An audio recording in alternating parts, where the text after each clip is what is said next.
Very special good morning friends. मैं श्याम सुंदर पांडे सोनभद्र से।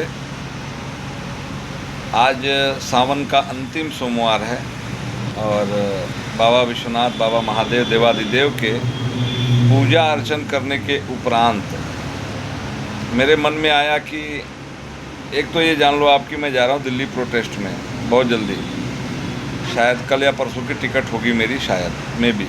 ग्रस्त जीवन की भी कुछ जिम्मेदारियां हैं जिसकी वजह से मैं अब तक नहीं जा पाया, क्योंकि इस प्रोटेस्ट में जाना बहुत ज़रूरी है। जब इतिहास बताया जाए तो ये न कहा जाए कि मैं घर पे बैठ के कपड़ा बेच रहा था। इतनी ज़्यादा जो है हमारे बारे में कम से कम लोगों की राय न रहे ख़राब। अब थोड़ा सा बात हो जाए जनरल मुद्दों पर। लोगों ने बताया कि ये यूजीसी है, ये आरक्षण है, इसको रोल बैक करना है, मतलब इसको समाप्त करना है, ये वापस ले सरकार इस तरीके के कानून को, और इसको आरक्षण को और इन चीज़ों को वापस कराने में जनरल कास्ट की ज़्यादा भूमिका है या ओबीसी की ज़्यादा भूमिका है।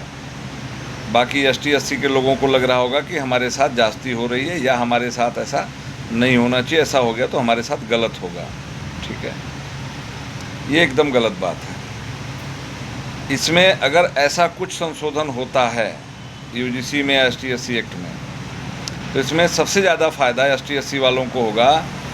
वो डिमांड ये रखी जा रही है इस प्रोटेस्ट में कि भाई आप सारे कुछ सुविधा दे दो, आरक्षण दे दो, सब दे दो, लेकिन आर्थिक जो उनकी स्थिति है उस आधार पे आरक्षण दो। अब आर्थिक स्थिति के बारे में क्या मामला है, क्या कहने का सेंस है?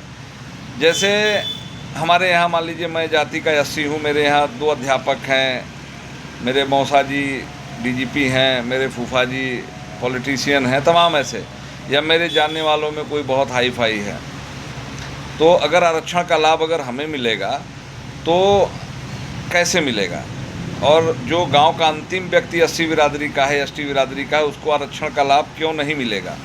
उसके बारे में थोड़ा सा एससी बिरादरी के लोगों को समझने की ज़रूरत है, जो अपने नेताओं के चक्कर में या बाकी लोगों के चक्कर में इसका विरोध भी कर रहे होंगे, या मानसिक रूप से हो सकता है उन्हें बुरा भी लग रहा हो, या मन से वो दुखी हो कि मेरा नुकसान हो जाएगा। भाई नुकसान नहीं होगा।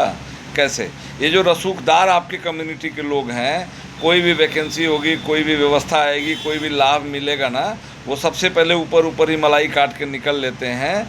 गाँव के अंतिम व्यक्ति तक ये सुविधा पहुँचती ही नहीं है।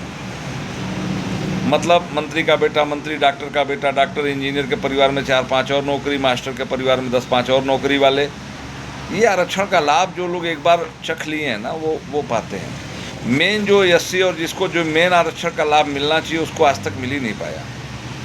वो बेचारा गांव में आज भी मजदूरी करके किसी तरीके से अपने बच्चों को जो है जिला खिला रहा है। तो हम लोगों की जो डिमांड है इस प्रोटेस्ट में जो है वो ये है कि भाई आप आर्थिक जो है तौर पे, जिसके यहाँ कमाई के सोर्सेस नहीं हैं, जो अच्छे धन नहीं कमा पाते हैं और वो अपनी कैटेगरी में आते हैं, तो उनको आप आरक्षण दे दो। ये पता करके दो कि उसके परिवार खानदान की साल की इनकम क्या है। हमारा डिमांड ये है। तो हम आपके फेवर में हैं, ऐसा नहीं कि हम आपके विरोध में हैं। हाँ, उन लोगों के विरोध में ज़रूर हैं जो मंत्री मिनिस्टर के परिवार होने के बाद भी आरक्षण का लाभ लेकर के और उन्नति पे उन्नति किए जा रहे हैं, और गांव का अंतिम व्यक्ति जो एसटी एसटी में आता है उसको 1 रुपये का भी कोई बेनिफिट, क्योंकि उसको तो ये भी पता नहीं चलेगा कौन सी वैकेंसी कब आई, कौन सी शिक्षा कब मिलनी है, कब क्या है क्या नहीं है, कौन सा एडमिशन कहाँ होगा, दाखिला कहाँ होगा, डॉक्टर कैसे बनना है, इंजीनियर कैसे बनना है, वो नहीं जानता है।